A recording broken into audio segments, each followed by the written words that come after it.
Fuera los Seconds es un proyecto financiado por el Fondo de Fomento de Medios de Comunicación Social, el Ministerio Secretaría General de Gobierno y el Consejo Regional de Santiago. Geoffrey Stevens, el gringo, hijo de padre inglés Charles Edward Stephen Radford y su madre, la iquiqueña Blanca González, nació en Santiago un 27 de junio de 1938. Se formó en la población Juan Antonio Ríos, en la comuna de Independencia. No fue muy dado al fútbol, que por aquellos años era un deporte en alza, pero en el Chile de los años 50 era muy distinto al actual. Los deportes se practicaban masivamente y en todas partes. Su difusión era amplia. Steven comenzó con el básquetbol, que le entregó tempranas herramientas para el deporte, siendo este el deporte culpable de la fractura de nariz que siempre evidenció en su rostro. A sus 10 años, recibe sus primeros guantes de boxeo. Su padre se los había ido a comprar a estados huérfanos para que su hijo aprendiera defensa personal, que era uno de los principales motivos por los cuales se aprendía boxeo. Antes de la llegada masiva de las artes marciales en los años 80, el boxeo era principalmente una mezcla entre defensa personal y deporte. A los 14 años comenzó a competir en el actual Club México, un recinto ubicado originalmente en Avenida San Pablo 1617. Steven empezó a hacerse conocido, siendo incluso invitado a la preselección de los Juegos Panamericanos de Chicago en 1959. Estaba pronto a cumplir 21 años. Si bien no quedó, era una de las promesas juveniles con mayor proyección en la época. El gringo desfiló por los escenarios más importantes del continente. Durante su carrera en peso pluma, medía 1,69 y pesaba 57 kilos, logró imponerse ante rivales que hoy en día son leyenda para el boxeo mundial. Siempre bajo el alero de su entrenador Emilio Balbontín, el histórico entrenador nacional.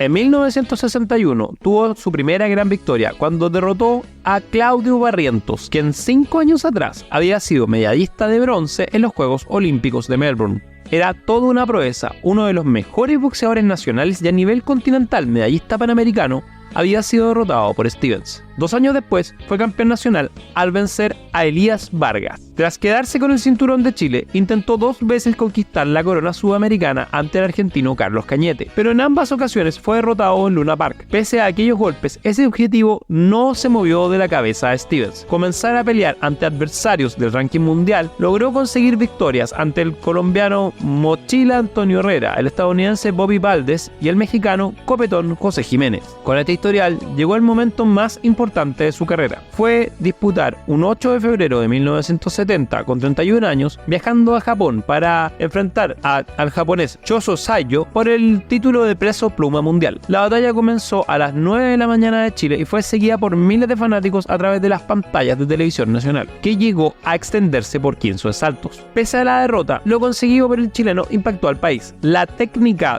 de Stevens era refinada, era un boxeador técnico similar a lo que conversamos sobre Fernandito, un estilo poco común en Chile, pero que sin embargo siempre obtenía buenos resultados internacionales, como fue el caso de Germán Pardo también. Miles de seguidores lo esperaron en el aeropuerto de Santiago para su regreso y fueron en caravana a la Alameda, algo que Stevens nunca pudo entender del todo. Siempre se mostró sorprendido a que la gente celebrara una derrota. Otra de las cosas particulares de Stevens, él tenía una mente deportiva, una mente que decía que ganar era la única alternativa en el boxeo, y era algo que siempre le chocó respecto a la mentalidad chilena. Particularmente en el boxeo celebramos muchas derrotas. Es algo muy extraño que ocurre con nuestra identidad. Es lo que sucede, por ejemplo, con Arturo Godoy cuando pierde espectacularmente ante Joe Louis, o sin embargo que también sucede con el Tani Loaiza cuando supuestamente es robado por Goodrich ante el título mundial. Para Stevens esto era algo demasiado extraño. Volvió a competir en 1972 frente a Rubén Olivares y en una decisión que él mismo confesó que fue por problemas económicos. Fue derrotado por puntos y llegó a los 10 asaltos. En 1973 peleó ante el brasileño Éder Joffre, uno de los mejores boxeadores de la historia del boxeo brasileño, y cayó a la lona tras 4 asaltos. Finalmente colgó los guantes en febrero de 1977, cuando perdió ante el nicaragüense, la leyenda Alexis Argüello, en Managua. El chileno, ya veterano y dañado físicamente a esas alturas, perdió el enfrentamiento tras sufrir la rotura del párpado derecho luego de 2 asaltos. con un increíble récord de 84 combates, 71 victorias, 10 derrotas y 3 empates, fue un boxeador táctico con una gran habilidad para combatir a corta y media distancia. Tenía una velocidad muy alta para la categoría, sólida defensa, y fue justamente eso lo que lo llevó a los escenarios internacionales de mayor importancia. Cuando la embajada de Chile en Australia informó del deceso de Geoffrey Stevens, la sensación del país fue de sorpresa, luego que en 1986 el boxeador, ya desilusionado del boxeo y la realidad de Chile, se había radicado en Oceanía y poco y nada se supo de su vida. Pasó largos años sin volver a Chile y se alejó de los focos y los grandes reportajes. Fue en una casa de reposo en Canberra donde, según se explica el comunicado de la embajada, era muy querido. Escuetas palabras y un seguimiento casi nulo para un atleta que brilló en un momento muy complejo de nuestra historia reciente. Geoffrey Stevens, el gringo.